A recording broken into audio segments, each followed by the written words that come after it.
Bonjour, bonjour mes anges. J'espère que vous allez bien parce que moi je vais super bien. Je vous souhaite une très bonne journée et un très bon mardi. Je suis Naomi Abenelonga Coffre. Je suis psychothérapeute angélique certifiée. Je suis coach de vie certifié. Voilà, aujourd'hui je viens vous parler je vais me parler de choses que souvent beaucoup de personnes n'en parlent pas. Je vais vous parler, est-ce que vous êtes sujet, est-ce que vous luttez? Est-ce que vous êtes en pleine lutte en ce moment? Est-ce que vous luttez contre la drogue? Est-ce que vous luttez contre la jalousie? Est-ce que vous luttez contre la dépression? Est-ce que vous luttez contre des maladies? Est-ce que vous luttez contre la perte d'un être cher? Que ce soit la mort, que ce soit la séparation? Parce que tout cela, je tiens à vous dire que vous ne devez pas rester seul, vous ne devez pas vous sentir seul, parce que tout simplement, vous avez beaucoup de gens qui sont autour de vous et qui peuvent faire des choses complètement super pour vous. Entourez-vous si possible des professionnels, mais moi je vais vous parler particulièrement des personnes avec qui je m'entoure quand je me sens pas bien, quand je sens que je n'ai pas le moral, quand je sens que la dépression n'est pas loin, parce que c'est vrai que nous sommes dans un monde où on ne parle pas assez souvent de la dépression. Nous sommes sujets à beaucoup de dépression et nous devons nous rendre compte que ça existe. On ne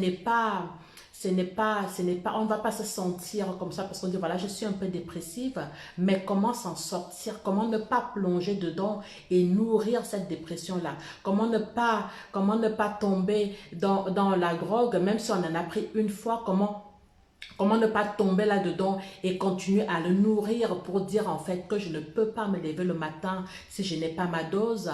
Comment arrêter de tomber dans la jalousie parce que tout simplement, on va voir que toutes les personnes que nous rencontrons un peu à gauche, à droite ont quelque chose que nous voulons et on se demande toujours pourquoi elle. On se rend compte en fait qu'on a une voisine qui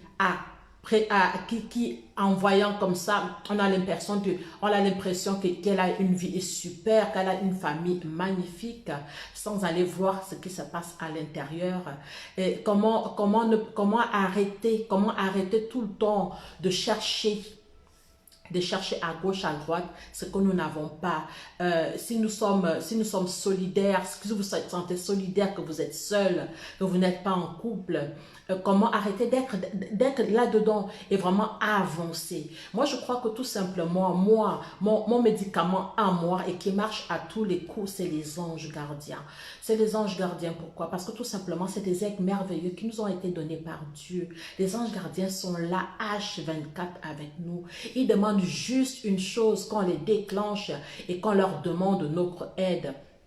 Et j'ai l'impression que beaucoup de personnes ne se rendent pas compte qu'ils ont déjà tout. Alors, avant peut-être d'aller chercher les choses à l'extérieur, nous avons tous besoin d'aller chercher des choses à l'extérieur, même en ce qui concerne les maladies. Bien sûr, pour certaines maladies, je m'auto-soigne, je m'auto-guéris parce que j'ai appris à m'auto-guérir. Donc, je m'auto-guéris et pour d'autres maladies, je ne peux pas m'auto-guérir.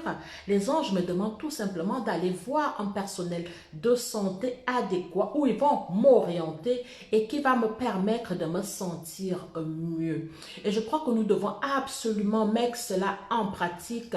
Et le fait aussi de se dire, bon voilà, en se réveillant le matin, je crois que je le dis souvent, très souvent, vous devez avoir vraiment une routine matinale. Une routine matinale, ça veut dire quoi? Ça veut dire que dites les choses sur votre vie. Qu'est-ce que vous voulez que votre journée soit? Comment est-ce que vous voulez une journée? Est-ce que vous voulez une journée, même s'il pleut, vous avez l'expression qu'il y a le soleil, même s'il neige, et vous avez l'impression que vous êtes complètement au paradis, même si dans votre compte en banque, il n'y a pas grand-chose, vous avez l'impression d'être riche. Et ça, c'est vraiment des choses qu'il faut vraiment mettre en place et qu'il va falloir vraiment cultiver. Si vous vous levez et que vous avez mal quelque part, vous dites, bon voilà, aujourd'hui je me sens bien, je me sens complètement guéri et c'est complètement possible. Je me rappelle, il y a de cela, je crois, 15 jours, je me réveille, Je me réveille avec un mal de dos. Je n'ai jamais eu autant mal au dos. Et je me suis dit, mince, alors qu'est-ce que c'est tout ça? Au lieu de me lamenter, de me dire, bon voilà, j'ai mal au dos, qu'est-ce que je vais devenir, qu'est-ce que je vais faire? J'ai tout simplement dit, Seigneur, les anges, ok, je prends acte de ceci. Qu'est-ce que j'ai bien pu poser comme acte qui fait en sorte que ce mal de dos se déclenche? Je suis en plein travail des énergies, je travaille les énergies et donc du coup, je nettoie mes chakras, je nettoie mes 7 chakras régulièrement, c'est possible même tous les jours.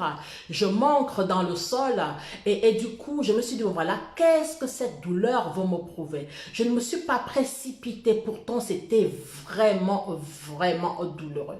Je ne me suis pas précipitée pour prendre les antalgiques, pour dire, bon voilà, je vais mettre juste un pansement sur ça. Je suis partie plus profondément pour comprendre pourquoi ce mal-là se réveillait maintenant. Si ce mal de dos-là se réveillait maintenant, c'est parce que tout simplement, je suis dans un cheminement où sûrement je rumine quelque chose. Qu'est-ce que je rumine et qui me cause ce mal de dos?